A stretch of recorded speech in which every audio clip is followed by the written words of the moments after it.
జై శ్రీరామకృష్ణ. అభయ సందేశము. భగవంతునికై తపించేవారే ఆయన్ను కనుగొంటారు.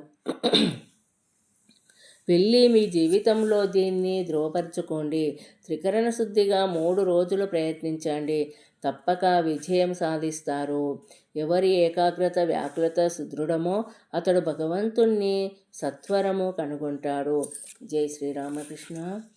శతాబ్దాల పర్యంతము గూడు కట్టిన చీకటి గదిలో దీపం వెలిగించగానే మటుమాయమైపోతుంది.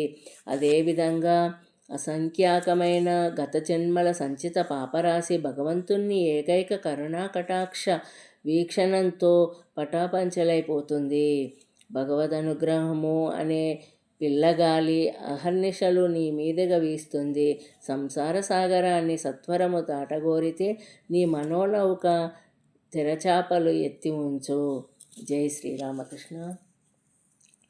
భగవంతుని నిమిత్తము పెద్దల పట్ల అవిధేయంగా ప్రవర్తించటంలో పాపము లేదు.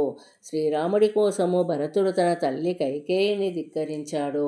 శ్రీకృష్ణుని సందర్శింప గోపికలు తమ భర్తల ఆజ్ఞ ధిక్కరించారు. భగవంతునికై ప్రహ్లాదుడు తన తండ్రినే త్రోసిపుచ్చాడు. శ్రద్ధ కుదిరే పక్షంలో సకలము లభించినట్లే శ్రద్ధారహితుడు అన్నీ ఉండి ఏమీ లేనివాడే.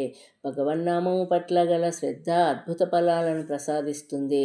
శ్రద్ధయే జీవము, సంశయమే మృత్యువు. జై శ్రీరామకృష్ణ.